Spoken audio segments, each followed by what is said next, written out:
Bonjour à toutes et tous et bienvenue dans la capsule e-santé, le podcast qui vous embarque au cœur des projets et des innovations qui façonnent le numérique en santé. Je suis vraiment ravi de vous retrouver pour ce nouvel épisode un peu spécial.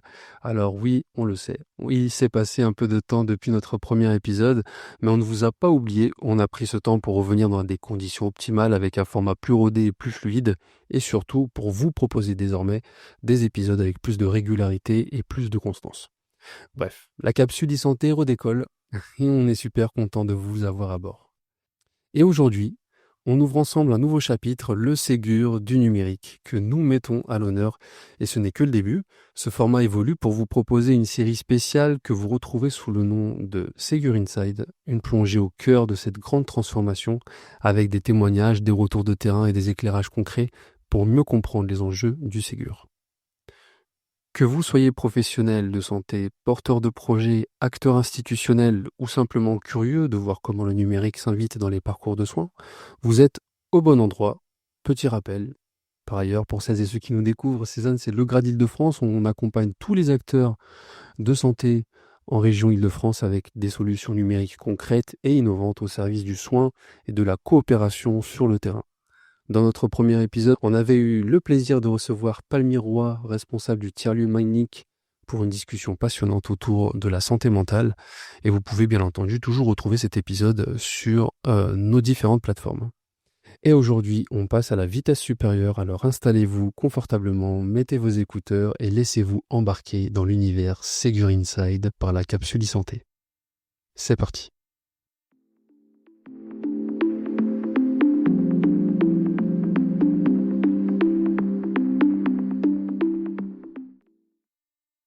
Aujourd'hui, nous allons donc explorer ensemble le Ségur du numérique en santé. Quels sont ses objectifs, quels outils ont été déployés et surtout quelles implications concrètes pour les professionnels de santé et les usagers. Et pour en parler, j'ai le plaisir d'accueillir autour de cette table le docteur Fabien Lebras, hématologue à l'hôpital Henri Mondor. Bonjour docteur. Bonjour. On a aussi autour de la table notre représentant UDAF 91, Daniel Labarre. Bonjour. Bonjour. Nous avons également Souil Sebouj, expert du Ségur du numérique au sein de Cézanne. Bonjour Souil. Bonjour Gilles. Et nous avons aussi aujourd'hui l'honneur et le plaisir de recevoir le docteur Philippe Grimbert, médecin généraliste. Bonjour docteur. Bienvenue à vous tous dans ce premier épisode du Ségur Inside. Alors on va démarrer avec Souil. Si vous le voulez bien, on va essayer de comprendre avec vous ce qu'est le Ségur du numérique. Et donc pour bien poser les choses, le Ségur du numérique, c'est quoi concrètement aujourd'hui ? Comment pouvez-vous le définir ? Déjà, je vous remercie pour cet embarquement et qui prend tout son sens avec le Ségur du numérique. Parce que le Ségur du numérique, c'est un vaste programme qui part du principe et dont les objectifs premiers sont de fluidifier, et sécuriser le partage d'informations et de documents médicaux entre les professionnels de santé, du médico-social également, mais aussi avec le patient. C'est un programme qui concerne tous les acteurs de la santé, du médico-social et peut-être un jour du social, qui a été lancé en 2020, 2021, qui s'est accéléré sur l'année 2023 et 2024 avec cet ambitieux objectif et mission de mettre en conformité et mettre d'accord tous les logiciels métiers, enfin une bonne partie des logiciels métiers de tous ces différents acteurs. Et c'était un grand défi, un grand chantier, parce qu'il faut on compte à peu près une cinquantaine de logiciels métiers différents entre les acteurs, que ça soit côté hôpital, Effectivement. mobile, et puis d'autres sujets comme le médico-social, où eux, ils avaient davantage une première étape d'équipement en outils informatiques. Donc 2023-2024 a été les 2 années fondatrices en termes de mise en place de ces outils socles, de ces services socles, je vais y revenir juste après. Et là, depuis mi-2024, on commence à passer sur des usages. Alors, les usages de quel service ? Premier service, dossier médical partagé, qui est connu depuis une vingtaine, voire une trentaine d'années. Et on peut se le dire, ça a été un échec total. En 20, 30 années, on l'appelait même dossier médical perdu. Pour la simple et bonne raison que, en fait, tous les acteurs, les usagers, devaient demander la création d'un dossier médical partagé pour que les professionnels de santé puissent l'alimenter. Et voilà, il est arrivé ce qui est arrivé, c'est que malheureusement, on ne se réveille pas le matin avec le besoin d'avoir un dossier médical partagé. Oui, C'est pas un besoin exprimé. Donc, effectivement. la population, pour des raisons de communication et puis de considération en termes d'intérêt, de valeur d'usage, n'a pas créé tous les DMP qu'on comptait créer à l'époque. 2022, on a changé de braquet, on a créé l'espace santé pour la plupart de nos concitoyens. 97% de la population a été couverte par la mise en place, la création d'un espace santé. Et le dossier médical partagé perdure, il est toujours existant, mais que pour les professionnels de santé et du médico-social. Donc, à travers ce dossier médical partagé, la fonction première, c'est de permettre un stockage des informations et des documents médicaux, en lien avec un parcours de soins précis, un épisode de soins aigus, ou en lien avec un parcours de santé, voire un parcours de vie. Donc, il va vous suivre toute votre vie, ce dossier médical. Effectivement. Ouais. Et il est créé à partir de la 6e semaine de naissance et il perdure même 10 années après. Et donc aujourd'hui, si on revient sur les différents outils qui accompagnent cette transformation, on a donc 3 solutions identifiées. Mon espace santé, donc le dossier médical partagé que l'on évoque, et aussi la fonction MS Santé. Est-ce que vous pouvez nous définir un peu les différentes combinaisons, les différentes solutions, qu'est-ce qu'elles représentent, comment elles s'imbriquent les unes aux autres et quels avantages elles présentent pour chacun des acteurs pour que on puisse aussi permettre à nos auditeurs et spectateurs de comprendre, pour ceux qui découvrent un peu le sujet, comment s'imbriquent un peu les différentes solutions. Oui, tout à fait. Vous avez, pour la partie stockage et partage de documents et d'informations, vous avez le dossier médical partagé qui est accessible que par les professionnels. Et vous avez son miroir quasi parfait qui est mon espace santé, qui n'est accessible que par les usagers. Ça, c'est pour la partie partage, stockage d'informations dans un environnement sécurisé. Ensuite, vous avez la partie communication.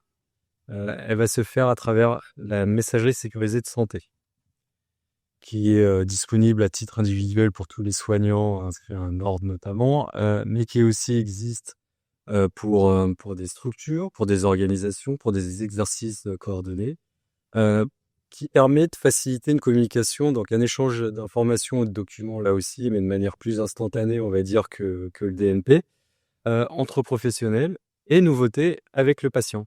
Nouveauté à partir de 2022, dès lors qu'on a mis en place mon espace santé. La deuxième fonctionnalité de mon espace santé, c'est de permettre à tout usager de bénéficier d'une messagerie sécurisée de santé, à travers laquelle un professionnel va pouvoir échanger avec lui. Et lui-même va pouvoir, par exemple, envoyer une ordonnance à sa pharmacie pour qu'il prépare les médicaments ou du matériel un peu spécifique. Très bien. Ça, c'est très important comme fonctionnalité parce qu'on arrête l'usage d'outils de communication tels que WhatsApp, Effectivement. ou d'écrire un usager sur une messagerie personnelle. Il faut savoir que dans la loi, c'est interdit. Donc, il y a eu, avec le Covid, on n'avait pas trop le choix. Évidemment, oui. Le Covid a aussi beaucoup mais chamboulé les pratiques. C'est important de communiquer sur cette fonctionnalité et de l'utiliser de plus en plus dans le futur. Effectivement. Bah, merci beaucoup, Souil, pour cette brève présentation de ce qu'est le Ségur du numérique et des outils associés au Ségur. On a posé les bases, on va maintenant rentrer un peu plus dans le détail et notamment aborder le sujet du carnet numérique du patient. Et je me tourne vers monsieur Daniel Labarre. Et donc ma première question concerne mon espace santé. Est-ce que vous utilisez, vous, en tant qu'usager, mon espace santé? Et est-ce que vous avez des retours d'autres usagers aussi avec lesquels vous êtes en lien et qui ont aussi une expérience, un retour peut-être différent ou complémentaire du vôtre? Effectivement, j'utilise mon espace santé depuis pratiquement le début, puisque je l'ai activé, je crois, en 2022. Alors, j'ai découvert un outil qui me permettait de stocker des données. Il se trouvait qu'à cette époque-là, j'avais, pour des petits problèmes de santé, j'avais énormément de documents qui s'empilaient sur mon bureau. Et j'ai dit, tiens, voilà, c'est la bonne solution peut-être la bonne solution pour ranger tout ça et avoir sur moi, par l'intermédiaire de mon smartphone, accès à ces documents. Parce qu'il est bien connu que quand on a besoin d'une visite, quand on va faire une visite, on emmène tous les documents, sauf celui dont le professionnel Oui. qu'on a oublié à la maison. Donc, ça, Effectivement. oui, bon, classique. Donc, c'était ma première expérience. J'ai commencé à scanner mes documents, à les installer sur ce logiciel. Puis après, je me suis fait la réflexion de dire, mais j'en ai d'autres dans le tiroir, ça serait peut-être bien de les scanner aussi, parce que j'ai senti assez rapidement qu'il y avait derrière ça un intérêt pour le parcours de santé. C'est-à-dire, plus on renseigne les professionnels de santé qu'on va rencontrer, et plus ils ont d'éléments pour juger de ce qui fait que vous arrivez. Bon, c'est ma première expérience. Depuis, j'ai bien évolué sur cet espace santé. Et puis, j'ai rentré énormément d'informations. Alors, il est évident que l'alimentation n'est pas toujours utilisée par les professionnels de santé parce que ça dépend des établissements, ça dépend des équipements qu'ils ont. Donc, quand j'ai besoin d'aller dans un autre établissement que celui qui me reçoit habituellement, je fais toujours mon petit profil santé, mon profil médical, là. Et j'ai toutes mes feuilles avec tout mon historique, mes traitements, mes hospitalisations. Effectivement, et ça vous donne le sentiment que ça facilite votre parcours de soins et les échanges avec les médecins? Ah oui, tout à fait. Ça fluidifie dans ce sens.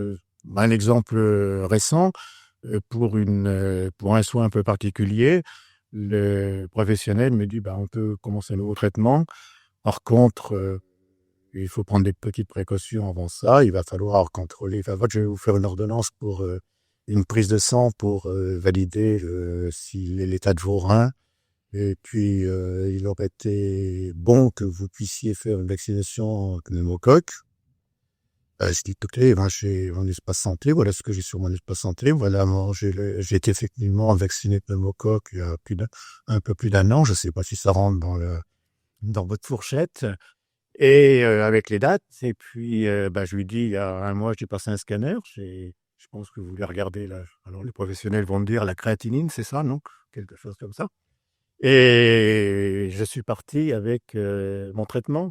Alors, il n'y avait pas urgence dans le traitement, mais ça m'a permis de mesurer que s'il m'arrivait un gros problème sur le bord de la route ou dans la rue, si on est capable d'accéder immédiatement à mes données, Oui. on gagne du temps. Effectivement, effectivement. Et selon vous, alors, est-ce que autour de vous, vous avez d'autres personnes qui utilisent mon espace santé? Et est-ce qu'elles ont aussi un sentiment de blocage vis-à-vis de cet outil? Est-ce que vous avez eu des retours? Est-ce que vous en avez discuté avec eux? Oui, alors on donne des retours parce que au centre hospitalier Bligny, en tant que représentant des usagers, on va vers l'usager pour essayer de lui expliquer le fonctionnement de mon espace santé. Donc, il y a des réactions qui sont un petit peu différentes. À la surprise un petit peu générale, il y a beaucoup de personnes qui utilisent mon espace santé qui sont, j'allais dire, plus âgés, non, qui sont jeunes depuis plus longtemps que certains autres et qui l'utilisent, qui ont des petites questions, mais qui utilisent la base, c'est-à-dire pour stocker, et qui commencent à comprendre l'intérêt qu'ils ont d'avoir tous leurs éléments, donc ils le remplissent par eux-mêmes. Et si vous devriez recommander à d'autres usagers qui n'en ont pas connaissance, car effectivement c'est aussi le cas, beaucoup de gens méconnaissent mon espace santé, que leur diriez-vous pour les convaincre justement de pouvoir Je recommande, hein, puisque j'ai l'opportunité de rencontrer des gens. Vous savez, dans un hôpital, vous allez faire un tour dans les salles d'attente, des consultations externes, sur les plateaux techniques. Vous avez des gens qui ne sont pas des patients, qui sont là pour soit faire un contrôle ou découvrir quelque chose, donc ils ont un petit peu de temps. Et eux, ils ont déjà une notion de ce que c'est que d'emmener des documents. On va dire, voilà, je ne sais pas trop ce que j'ai, donc j'emmène le maximum de documents. Donc, ils sont beaucoup plus sensibles et on s'aperçoit que la grande majorité ont déjà activé leur espace santé. Alors, des fois, il y a des questions un petit peu surprenantes. Il y a quelqu'un qui m'a dit une fois, moi, j'habite en province, donc je viens ici exceptionnellement, je ne pourrais pas le lire en province. Oui. Donc, on sent qu'il y a quand même encore des explications à donner. Effectivement. Effectivement. Alors, il y a ceux aussi qui ne veulent pas. Alors, Rassurez. on aura toujours des réticents, effectivement, on pourra jamais convaincre tout le monde. Je pense, c'est aussi un travail dans le temps, je pense, qui va devoir s'établir. Je me tourne vers toute la table, vers nos docteurs qui se sont pas encore exprimés, notamment. Aujourd'hui, certains patients trouvent que c'est pratique en espace santé, mais d'autres sont inquiets aussi sur la sécurité ou la confidentialité de leurs données personnelles. Comment les rassurer? Comment les encourager à l'usage? Comment leur donner confiance dans cet outil, selon vous?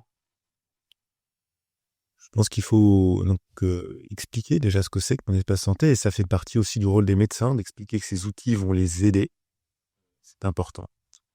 Leur expliquer que des données personnelles, ils en ont plein Internet, par ailleurs, en dehors de leur espace santé, qui sont sûrement beaucoup plus identifiantes et beaucoup plus accessibles que mon espace santé. Il faut pas nier le risque. Comme tout système informatique, le risque existe. Et moi, je pense qu'il faut revenir sur les bases de la discussion médicale qu'on a pour les médicaments, pour les soins. Nous, docteurs, on raisonne toujours de la même manière entre un bénéfice attendu par un outil, par un médicament, par un traitement, et un risque représenté par les effets secondaires, par exemple, que pourrait avoir un médicament.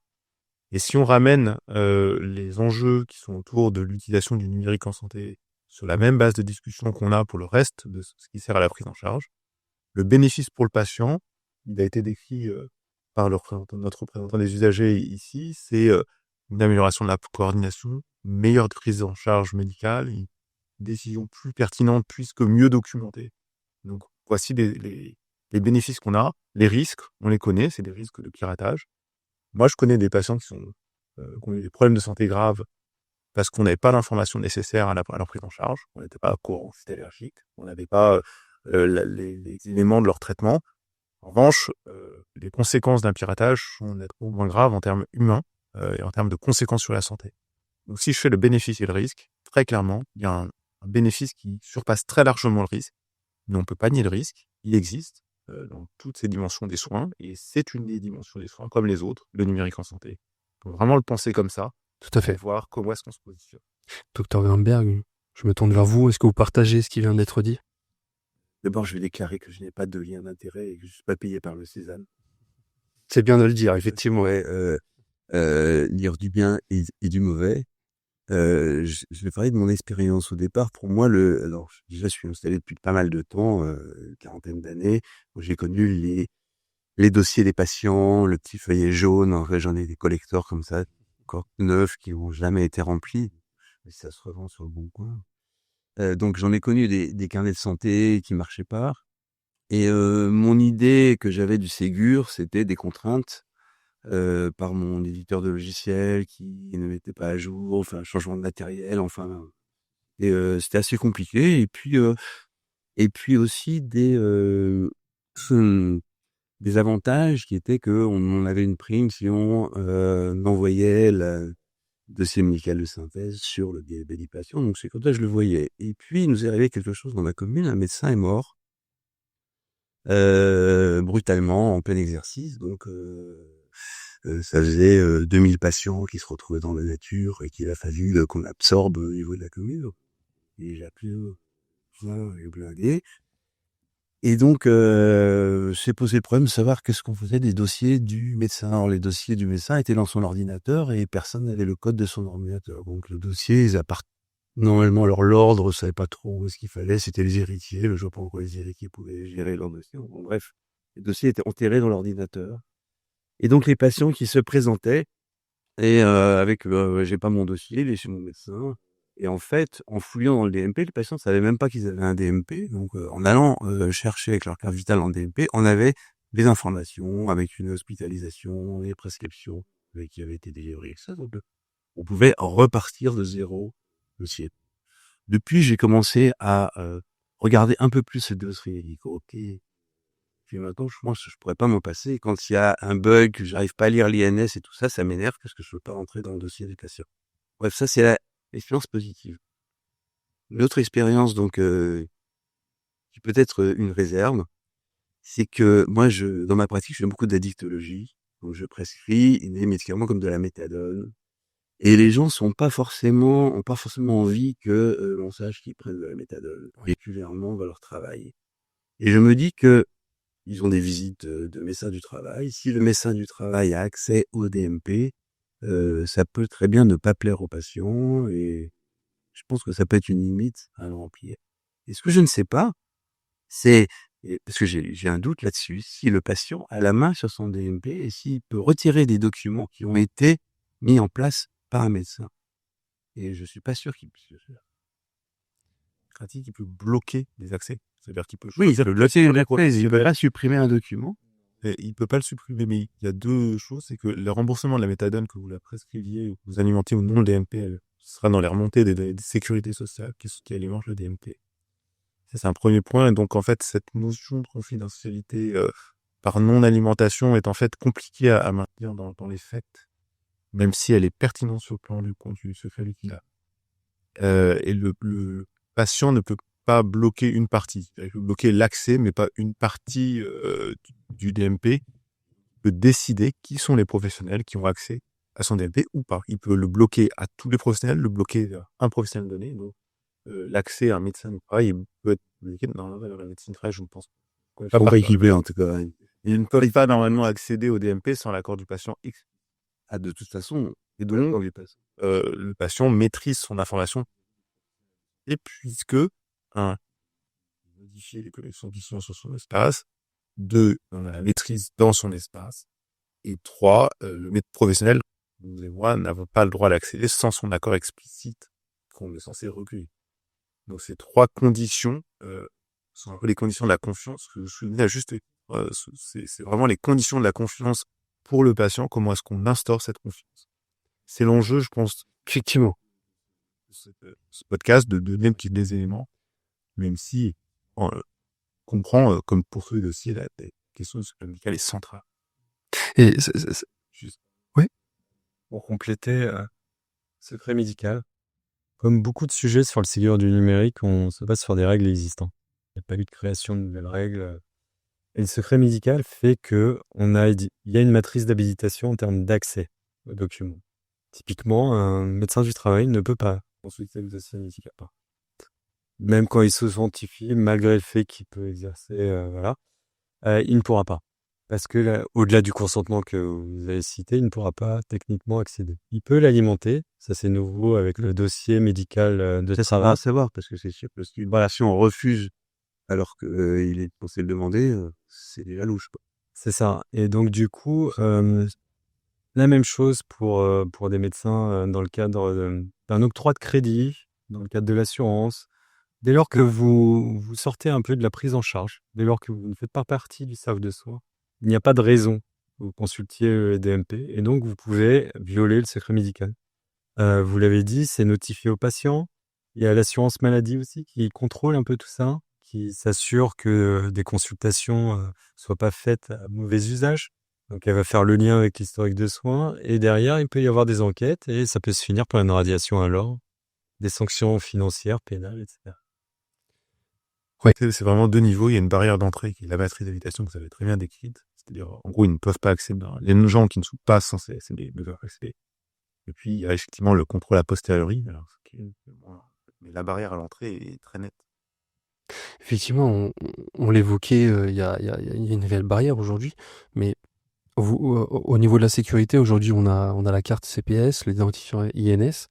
Est-ce que vous sentez en confiance que c'est fluide dans votre pratique liée à la sécurité? Est-ce que vous ressentez des difficultés par rapport à tous ces éléments-là qui viennent se greffer justement? Peut-être vous pouvez le voir ou le ressentir comme une contrainte. Comment vous voyez?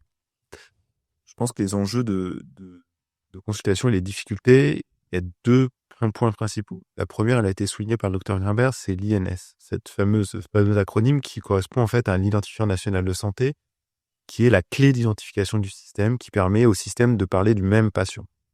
Et cette récupération de l'INS, moi je parle d'un point de vue d'établissement de santé, c'est un enjeu majeur d'arriver à qualifier ces identités, parce que c'est une identité, c'est compliqué, beaucoup plus qu'on ne le croit, parce qu'elle n'est pas si stable qu'on le voudrait, parce que parfois les gens changent de nom pour plein de raisons.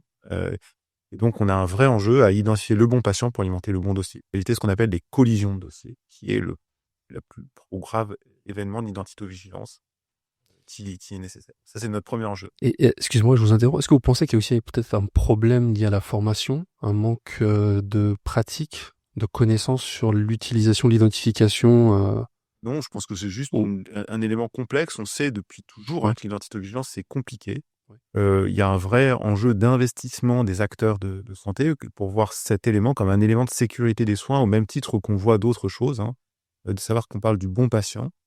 Et donc, c'est plus un enjeu à la fois métier et un enjeu d'organisation au sein des établissements de santé. La deuxième difficulté, entre guillemets, c'est comment est-ce qu'on rend fluide l'interrogation du DMP dans un outil métier. Comme tout le monde, moi j'aime bien avoir tout au même endroit, l'unité de temps, l'unité de lieu, l'unité de moyens, c'est-à-dire avoir tout dans mon ordinateur au même endroit, ne pas ouvrir 3 fenêtres, 3 logiciels. Et donc, il y a un vrai enjeu côté éditeur de solutions pour les médecins, de faire qu'on puisse s'interroger de façon quasi transparente depuis notre logiciel métier, moi un DPI hospitalier, le docteur Grimbert un dossier, un logiciel de gestion de cabinet. De façon transparente, on peut aller directement chercher les informations dont on a besoin sans sortir de notre contexte patient, ne pas avoir besoin de ressaisir les identifiants pour ne pas faire d'erreur. Avoir une transmission de notre sécurisation via la CPS qui vous permet d'interroger directement dans notre logiciel métier, c'est ce qui permet que, au sein d'une consultation qui est déjà courte, je n'empiète pas le temps de soin par du temps face à l'écran. Et donc, il faut trouver le bon rapport par l'ergonomie entre le temps de soin qui est important et le temps de documentation du soin à visite de transmission du patient, à visite de transmission des collègues via l'ordinateur. Et donc ça passe vraiment par l'intégration, par les logiciels que nous utilisons dans la vie de tous les jours, de ces appels contextuels ou de ces transmissions d'informations le plus transparentes possible dans notre outil de travail de tous les jours. Et je vais me tourner vers notre usager, Daniel, là-bas. Alors, concernant justement ce sujet du DMP, est-ce que vous, en tant qu'usager, vous êtes à l'aise avec le fait que plusieurs soignants accèdent à votre DMP? Ah oui, tout à fait. D'ailleurs, ça a été expliqué tout à l'heure. Il y a des protections qui sont faites. On peut tout à fait bloquer des professionnels de santé. Je ne vois pas, personnellement, j'en vois pas l'intérêt. Plus d'informations, et je me dis, plus ils auront de chance de s'occuper correctement de moi. Par contre, je relève un petit peu ce qu'a dit le docteur.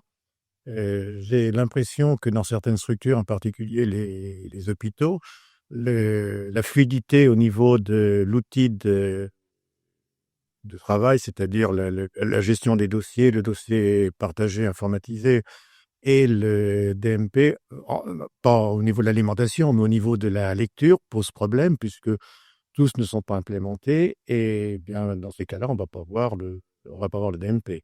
Ce qui veut dire que moi, j'ai pas d'historique à été voir mon DMP. On sent qu'il y a quelque chose, mais peut-être qu'il y a qu'il y a des choses dans les tuyaux. Vraiment, Est-ce qu'un médecin vous a déjà demandé votre accord Non, alors je sais pas s'il est obligé de me demander quand je lui donne quand je lui donne l'accord, quand je valide. Quand je valide, c'est mon DNP. C'est censé être le cas. Il le consulte, il doit demander votre accord. Effectivement. Oui, mais apparemment, ils n'ont pas consulté, donc c'est ça que je te prenne banque. Bon, je sais que mon généraliste n'a pas consulté.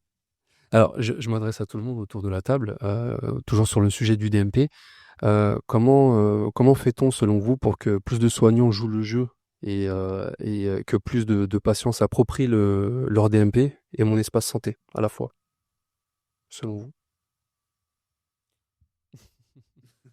Non, mais t'as mystère.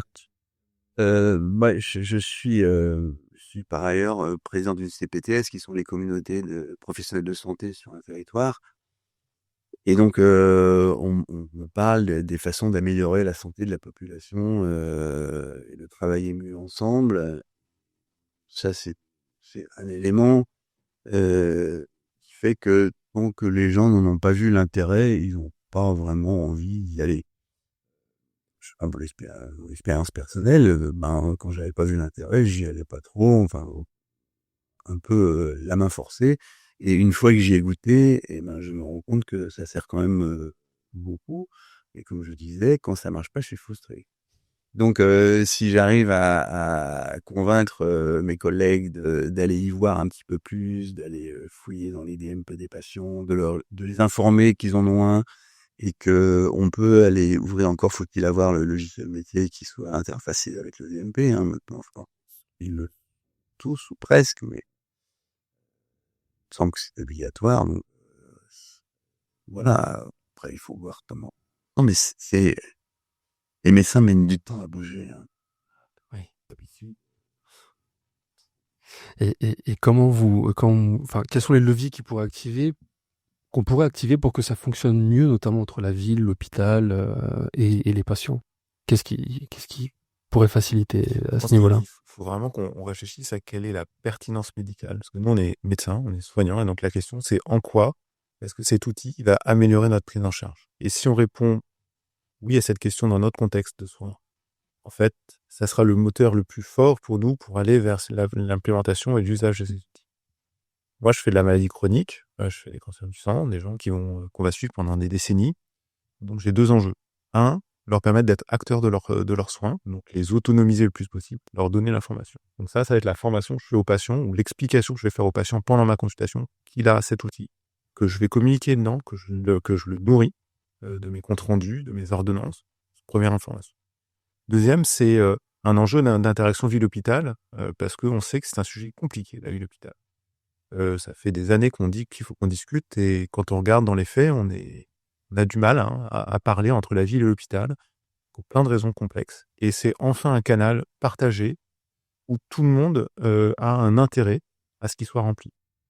Et donc, moi, ça m'aide dans mes patients, parce que quand je me demande qui est généraliste et que le patient ne sait pas orthographier ou retrouver le nom du généraliste ou de l'infirmière de ville qui va pouvoir s'en occuper, je peux identifier ces professionnels dans le DMP. Donc, ça m'aide à passer l'information pertinente au cercle de soins qui est hors de mon périmètre direct, mais qui va être en fait autour du patient en ville.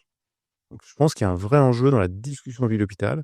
Il faut que tous les gens qui font la maladie chronique s'en soient persuadés. Sur la partie maladie aiguë, c'est plus difficile parce que c'est des patients qu'on voit qu'une fois, donc il faut qualifier l'INS en temps réel, c'est plus compliqué. Mais c'est un enjeu majeur. Je prends l'exemple des urgences. Quand le patient sort des urgences, le compte rendu est disponible, quand il va voir le généraliste, quelques jours après, le généraliste il a les informations nécessaires à poursuivre la prise en charge, à éventuellement rattraper un examen de biologie qui a été demandé à la sortie de l'urgence et non encore récupéré, et à mettre du sens dans la prise en charge et éviter un retour aux urgences. Mais ça demande effectivement un vrai enjeu, il faut que les acteurs de soins soient persuadés qu'il y a une plus-value médicale à ça. Moi, je pense qu'elle est là, le levier le plus important, c'est la plus-value médicale. Le deuxième, c'est plus on sera intégré dans nos logiciels métiers, plus ça sera transparent pour les utilisateurs, comme notre collègue qui représente les usagers, plus on a de chance à soit utilisé correctement. Effectivement, et puis ça rejoint ce que disait le docteur Gornberg, le fait qu'il faut encore bousculer un peu les lignes chez les professionnels pour pouvoir atteindre cet objectif. Je vous propose qu'on passe à notre troisième partie de notre podcast. Oui, Sohail. Je voulais illustrer tout ce qui a été dit par quelques éléments. Alors, le premier, c'est en termes de chiffres. L'intérêt de consulter, il faut que ça soit alimenté. Donc, Évidemment. on est à quasiment 3 documents de santé sur 5 alimentés dans les DMP de chacun. Là où il y a un an, on était 1 sur 10, et peut-être dans un an, on sera 4 sur 5. En tout cas, ça s'accélère. Et effectivement, derrière, la question de la consultation, elle se pose de manière plus difficile côté hôpital et de manière plus simple côté médecine de ville. Médecine de ville, les logiciels permettent une consultation intégrée dans le cadre de leur DPI, de leur logiciel métier. Et du coup, ça se traduit par des usages de plus en plus importants. Là, à date, en Ile-de-France, on est à 4 médecins généralistes sur 10 qui consultent régulièrement les DMP. Là où il y a un an, ils étaient peut-être 1 sur 50 ou voilà. Donc on note effectivement une progression. Exactement. Donc du coup, côté hôpital et les autres acteurs embarqués dans le Ségur, il y a des choses qui sont prévues. Dans le cadre de la vague 2 Ségur, la vague 1, c'était essentiellement l'alimentation. Oui. La vague 2 vise à 2 choses. La première, faciliter la consultation intégrée des documents du DMP à travers un logiciel métier. Faciliter l'authentification du professionnel de santé, donc embarquer l'authentification d'un professionnel directement à partir de son authentification de son logiciel métier. C'est facilitant. Ça évite de remettre une carte CPS ou... Effectivement, bien sûr. Et troisième point aussi, intégrer des documents qui viendraient de la messagerie sécurisée de santé. Et enfin, ouvrir à d'autres acteurs type paramédicaux. On n'en a pas parlé jusqu'à présent, mais voilà, c'est Voilà, la vague 2 du Ségur va essayer, dans cette logique de faciliter un peu, les usages et c'est très important de l'avoir en perspective parce que le Ségur du numérique, c'est une longue aventure et Complètement, qui a c'est important commencé de souligner effectivement. et Ouais, prochainement par la consultation. c'est plusieurs étapes, oui, Je voudrais aussi rajouter quelque chose. Pour l'instant, j'ai l'impression qu'au niveau des usagers, l'utilisation principale de mon espace santé, c'est de stocker. Je pense que la notion de parcours de santé n'est pas suffisamment présente, c'est-à-dire, je retourne vers vous, au niveau des professionnels de santé, l'usager ne sent pas exactement tout l'intérêt qu'il y a à donner, à fournir ces données pour l'amélioration de la condition.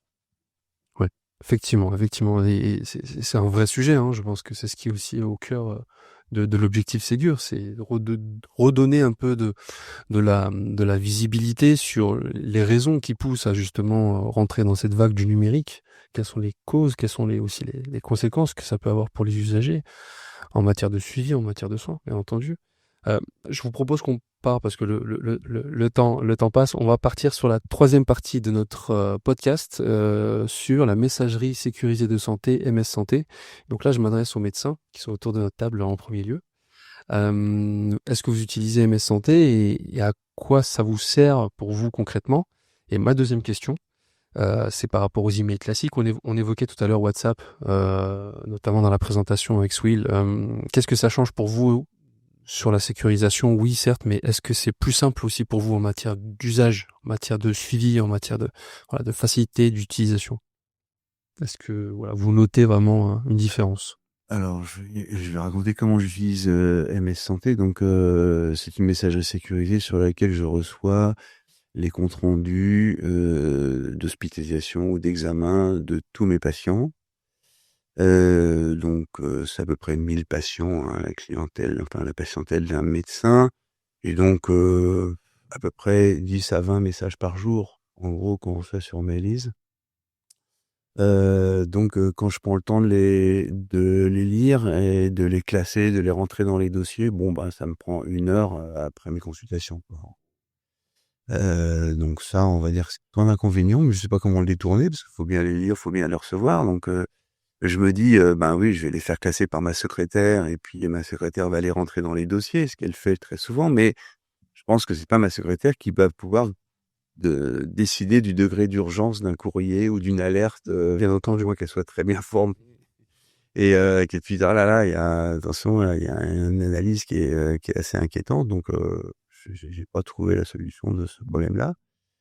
Et l'autre problème, que je trouve, moi, pour envoyer à partir de mes santé, c'est compliqué parce que, on ne peut envoyer sur une messagerie sécurisée qu'à partir de ma messagerie sécurisée. Donc ça veut dire qu'à partir de mon bureau, et encore faut-il que, le document soit, enregistré dans un dossier, que j'ouvre, Mail Santé, que j'aille le chercher dans le dossier et puis que je le renvoie. Autant dire que c'est très lourd. Je sais pas s'il y a d'autres solutions, mais pour l'instant, c'est pas encore bien intégré et donc je le fais pas. Il m'est arrivé là récemment de recevoir un courrier dans le corps du texte, hein, sur Mailise. Donc j'ai pu répondre directement dans le corps du texte. Donc ça m'a arrangé, j'ai trouvé. Mais généralement, ce sont des pièces jointes. Et donc, pour répondre, il faut ouvrir un autre courrier et renvoyer une pièce jointe. Quand je pose la même question au docteur Lebras. Alors nous, on a une intégration moi je travaille à la PHP et on a une intégration qui est directement dans notre boîte mail à Outlook. On passe pas par l'outil qui est utilisé par les autres professionnels. Ça a des avantages et des inconvénients. L'avantage, c'est que vous êtes dans un contexte mail plus classique, donc ça fonctionne vraiment comme une boîte mail standard avec des pièces jointes comme vous le voulez. Je pense que moi, il y a deux enjeux. La MS Santé, là, on va parler des usages entre professionnels. C'est plutôt de ça que vous avez ouvert le sujet sur cet axe-là. Et nous, on a moi, l'utilisation que j'en ai quotidiennement, c'est que quand je valide un compte rendu, il est automatiquement adressé sur la MS Santé de mes correspondants par mon logiciel métier. Mon dossier patient informatisé adresse sans que je fasse d'efforts, sans que j'ouvre une boîte mail moi-même. Donc ça, c'est mieux. Mais c'est un effet secondaire très pervers qui est l'avalanche de mails. C'est-à-dire que vous soulignez 20 mails ou 25 mails par jour. Il faut qu'on soit tous un peu cohérent sur à quel moment est-ce que j'ai besoin que tout le monde soit au courant de tout. Et il faut être économe sur les destinataires. Autant, je pense que c'est essentiel d'intégrer le médecin traitant dans les mails. Autant est-ce que l'ophtalmo, qui n'a rien à voir avec la prise en charge immédiate du lymphome que je suis en train de traiter, a besoin de recevoir le mail? Probablement pas. Et donc, il faut que nous, professionnels, on soit attentifs aux destinataires qu'on met, parce que sinon, on noie nos correspondances sous une avalanche de mails et il y a un enjeu aussi sur qui reçoit. Et quand on est dans une équipe de soins, est-ce que c'est nominativement qu'on veut les recevoir, ou est-ce qu'on veut avoir la capacité de se substituer les uns les autres? Parce que quand on est en vacances, on veut que quelqu'un puisse lire notre boîte mail.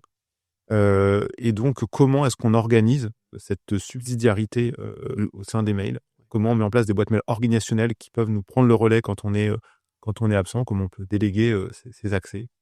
Et donc ça, moi, j'ai pas encore résolu ce problème, pour être très honnête. Je pense que c'est vrai, c'est un problème essentiel à venir, parce que jusque-là, il n'y avait pas de sujet, puisque c'était pas le canal majoritaire. Après, il y a l'autre aspect, c'est comment on communique avec les patients. Et là, je suis beaucoup plus dubitatif dans notre utilisation de la MS Santé vis-à-vis des patients, pour 2 raisons. Une première, c'est que l'adresse mail des patients, elle est vachement compliquée à taper. Il faut apprendre par cœur l'INS du patient. Donc, un numéro de sécu @patient.mssanté.fr, c'est un peu rébarbatif. Donc, tant qu'on n'aura pas une intégration de bonne qualité qui permettra de le faire à partir d'un logiciel métier et qui va d'emblée vous mettre au bon endroit, je pense que c'est un frein qui est insurmontable dans l'usage quotidien. Et puis, l'autre question qu'on a dans ces usages-là, c'est les patients, ils lisent pas toujours cette boîte mail, puisqu'ils ont déjà une boîte mail qui leur est propre. Ils reçoivent déjà les informations. Quand on met les informations dans le dossier médical partagé, sont informés qu'ils ont eu un nouveau document, et donc quels sont les usages que je puisse en faire. Donc, à part les discussions très médicales sur un point d'intérêt qu'on pourrait avoir, moi j'ai peu de transmission et peu d'utilisation de cet usage-là.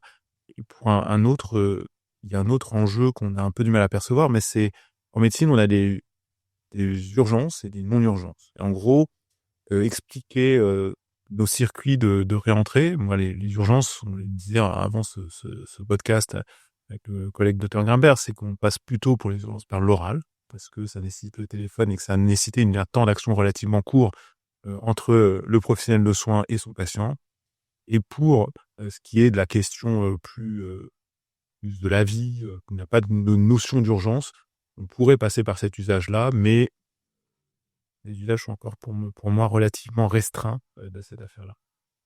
Ce qu'on note quand même auprès des collègues, c'est vraiment une complexité de ces 2 boîtes mail, vous l'avez souligné, c'est-à-dire nous on a une boîte mail normale avec notre institution, puis une seconde boîte mail sécurisée, et ça manque un peu de transparence dans les outils. On aimerait avoir un truc plus intégré pour avoir un flux de mail, et puis peu importe le lien, et puis peut-être un artifice technique derrière qui va le sécuriser ou ne pas le sécuriser. C'est la rançon du succès, je dirais. C'est quand même nettement plus efficace qu'un fax, quand même. C'était de modalité prédominante jusque-là de la transmission des documents médicaux. Et donc, quand on se compare, on se rassure. Néanmoins, il y a encore pas mal de questions autour de l'intégration et de comment on rentre ça dans un workflow plus simple, et donc de simplification des accès. Vous l'avez souligné au sein des DPI, et je pense que sur la MS Santé, c'est le même sujet. On a besoin de simplifier. L'idée est là. La technologie est là, et maintenant, c'est comment on en simplifie pour que les usages soient là. C'est l'enjeu de la vague 2, notamment. C'est tout l'enjeu. Lancer ces usages. Oui, effectivement. Et puis, vous évoquez par ailleurs la coordination avec le patient lui-même sur la messagerie. Je me tourne donc vers Daniel. Est-ce que vous avez pu échanger avec un soignant, un professionnel à travers MS Santé ou une pharmacie? Est-ce que vous avez fait cette expérience-là? Les pharmacies, il n'y en a pas beaucoup qui sont équipées pour communiquer. J'ai communiqué pas directement avec un professionnel de santé, mais avec son secrétariat. Il faut savoir quand même qu'avec mon espace santé, à partir du moment où le professionnel ne vous a pas contacté, vous pouvez rien faire, ce qui me paraît tout à fait logique. Sinon, le pauvre, il pouvait avoir les commandes de Doliprane longueur de journée. Et donc, j'ai échangé parce que je suis suivi dans plusieurs établissements. Donc, il y a certains établissements qui ont encore du mal à alimenter, je parle de grands établissements qui ont leur propre système et qui ont un petit peu de mal à alimenter mon espace santé. Donc, des fois, c'est beaucoup plus rapide. J'ai mon compte-rendu quand je sors de ma consultation et je le renvoie directement à mon professionnel de santé qui me suit à la base. Alors, merci beaucoup pour la qualité de ces échanges. On va conclure avec une dernière question. Si on veut généraliser ces outils numériques, qu'est-ce qu'il faut mettre en place selon vous d'un point de vue organisationnel et sur le plan humain? Qu'est-ce qui pourrait être complémentaire et qui pourrait apporter aussi une plus-value à ce qui est aussi déjà décidé et inclus dans la phase 2 du Ségur? Je m'adresse à tout le monde, hein. Moi, je dirais qu'il faut mettre de l'humain là-dedans. Et j'ai vu que Cézanne, enfin, on envisageait d'envoyer des ambassadeurs pour expliquer comment ça pouvait marcher auprès des patients, mais aussi auprès des soignants. Parce qu'effectivement, il faut pas beaucoup pour qu'on s'y mette. Et simplement, ben, entre le temps qu'on n'a pas, les patients qui attendent et le temps qu'on veut pas prendre pour faire ça, c'est vrai que c'est compliqué de se dire, bon, ben voilà, aujourd'hui j'ai ma journée de 9h jusqu'à 7h du soir, il va falloir que je passe 1 heure à essayer de me former à MS Santé. Bon, je préfère rentrer chez moi, il y a ma femme qui m'attend. Donc, c'est une vraie Oui, question, hein, on est là. effectivement. Et comment vous imaginez aussi l'évolution dans les années à venir, au-delà effectivement de ce qui a été déjà défini?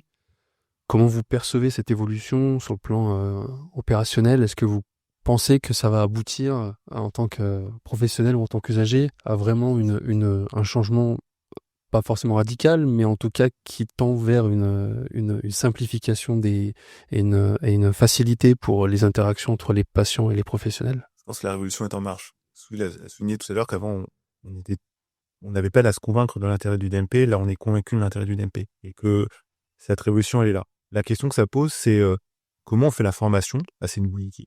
Là, aujourd'hui, mon espace santé, demain, d'autres technologies, l'intelligence artificielle, je ne sais pas.